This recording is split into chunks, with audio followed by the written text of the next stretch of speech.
कोई है यहाँ पर? मेरी मदद करो, मुझे यहाँ पर कोई बांध गया है। अल्लाह के वास्ते मेरी मदद करो भाई, कोई है यहाँ पर? बाबे उधर कौन बांध के, मैं भी जाकर उसको छुड़वाता हूँ। हैं इतने ज्यादा पैसे और साथ मोबाइल भी है। भाई मेरी मदद कर दो, मुझे कुछ दिखाई नहीं देता और पता नहीं कौन मुझे यहाँ पर बांध गया। भाई मेरे पैसे भी यहाँ पर ही कहीं होंगे, वो इकट्ठे करके मुझे दे दो। भाई मेहरबानी होगी, मुझे छुड़वा लो भाई। कहाँ हो तुम? मुझे क्या बाबा, बंदा है जिधर बंदा रे, मुझे तो पैसे मिल गए।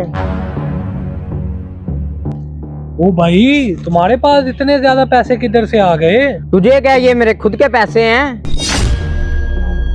ओए बाबे को कौन बांध गया उधर? मैं बाबे को छुड़वाता हूँ। बाबा जी आप फिक्र ना करें, मैं आ गया हूँ, मैं आपको छुड़वा देता हूँ। बाबा जी, मेहरबानी बेटा तुम्हारी। बाबा जी आप इधर आए, मेरे साथ आए। ओ भाई तुझे जरा भी शर्म नहीं है? वो बूढ़ा इंसान उधर बंधा हुआ था और तू यहाँ पे बैठा हुआ था, और ये पैसे किधर से लिए हैं तूने?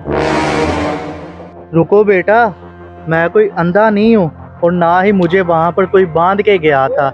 ये तुम्हारे बाप ने तुम दोनों का ईमानदारी का टेस्ट लेने के लिए ये सब कुछ किया था कि तुम दोनों उस पैसे के पीछे जाते हो या फिर किसी गरीब की मदद करते हो। और इस टेस्ट में बेटा तुम पास हुए हो। और ये जो तुम्हारा छोटा भाई है, जो जायदाद के लालच में अपने बाप से बदतमीजी करता था, उसी वजह से ही तुम्हारे बाप ने ये सब कुछ करवाया है। क्या अब्बा जी ने ये सब कुछ करवाया था? हाँ बेटा, तुम्हारे अब्बा जी ने ही ये सब कुछ करवाया था और उसने सिर्फ अपने दोनों बेटों की ईमानदारी ही चेक करने के लिए ये किया था। और जायदाद का जो फैसला था ना, वो भी तुम्हारे अब्बा जी अब बहुत ही आसानी से कर लेंगे। चलो अब तुम दोनों आओ अब अपने अब्बा जी के पास। चलो बेटा, चलो आओ तुम भी।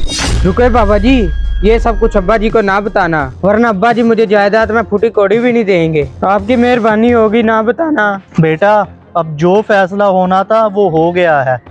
चलो बेटा आओ तुम मेरे साथ।